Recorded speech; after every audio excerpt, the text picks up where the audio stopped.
എൻ്റെ മകൾ എപ്പോഴും എന്നോട് പറയും, അവളാണ് ഈ വീഡിയോ എടുക്കുന്നത് കേട്ടോ.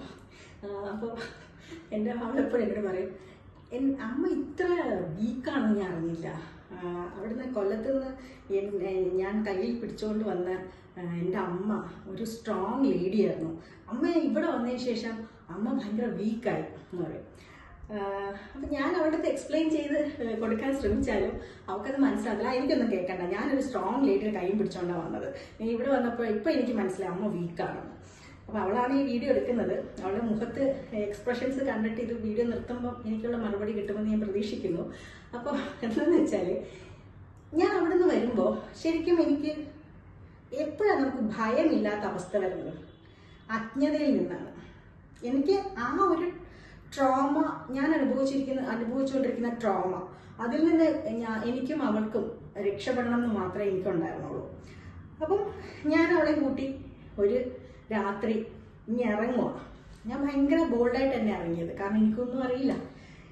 ഇവിടെ വന്നിട്ടുണ്ടായ എൻ്റെ കുറേ എക്സ്പീരിയൻസുകൾ, അതായത് പലപ്പോഴും ഞാൻ ചോദിച്ചിട്ടുണ്ട് പലരുടെയും മുന്നിൽ ചെന്നിട്ട്, ഈ 6 വർഷങ്ങളിലും ഞാനല്ലേ ശരി, ഞാൻ ചെയ്തതല്ലേ ശരി, പിന്നെ എന്താ എനിക്ക് വേണ്ടി നിൽക്കാത്തത്, പിന്നെ എന്താ എനിക്ക് വേണ്ടി ഒരു വാക്ക് പറയാത്തതെന്നൊക്കെ പറയുമ്പോൾ അവർ പലരും എന്നോട് റിയാക്ട്, പ്ലീസ് പ്ലീസ് പ്ലീസ് ഇതിനകത്ത് നിന്ന് ഞാൻ ഒഴിവാക്കി തരണേ, ആ പറഞ്ഞത് പ്ലീസ് പ്ലീസ് ഇതിനകത്ത് നിന്ന് ഒഴിവാക്കി തരണേ എന്ന് പറഞ്ഞവരൊക്കെ പുരുഷന്മാരും വളരെ പവർഫുൾ ആയിട്ടുള്ള ആളുകളുമാണ്.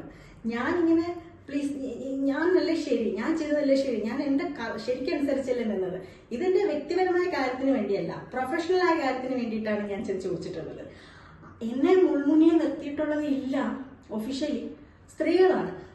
അപ്പം ഞാൻ പറഞ്ഞു വരുന്നത്, ഞാനൊരു സ്ത്രീ വിരുദ്ധയൊന്നുമല്ല, എങ്കിലും നമ്മളുടെ എക്സ്പീരിയൻസുകൾ മാറി മാറി മാറി മാറി വരും. അപ്പോൾ എൻ്റെ മോള് പറയുന്ന പോലെ വളരെ സ്ട്രോങ് ആയിട്ടൊരു ലേഡിയായിരുന്നു ഞാനെന്ന് വെച്ചാൽ, ഞാൻ പ്രതികരിക്കുമായിരുന്നു.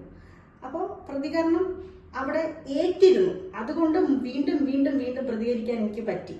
അബ്യൂസ്മെന്റ് നടക്കുന്നിടത്ത് ക്യാമറ വെച്ച് പോയി പിടിക്കുക, മയക്കുമരുന്ന് ഇതിനെതിരെ എഴുതുക, റെസ്ക്യൂ ഓപ്പറേഷൻ നടത്തുക, ഇതൊക്കെ കണ്ട ഒരു മകള് ഇവിടെ വന്നു കഴിഞ്ഞപ്പോൾ ഏറ്റവും സ്ട്രോങ്ങസ്റ്റ് ആയിട്ടൊരു, ഏറ്റവും നിസ്സഹായയായ ഒരു സ്ത്രീയെ കാണേണ്ടി വരുന്ന അവസ്ഥ വളരെ കഷ്ടമാണ്. അത് നമ്മളെ തളർത്താൻ പറ്റും, എളുപ്പം പറ്റും.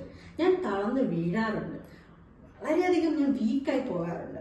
കാരണം എനിക്ക് എൻ്റെ നിലപാടുകളുമായിട്ട് ഭയങ്കര പ്രണയമാണ്, അതാണ് എന്നെ മുന്നോട്ട് നയിച്ചിട്ടുള്ളത്. പക്ഷെ പലപ്പോഴും നമുക്ക് ശരിയെന്ന് തോന്നുന്നത് എവിടെ എഴുതി വെച്ചിട്ടില്ലാത്ത കുറെ നിയമങ്ങളുണ്ടല്ലോ, അതിനെന്താ, അതൊരു മനുഷ്യത്വമല്ലേ എന്ന് ചോദിക്കുന്ന സംഭവം.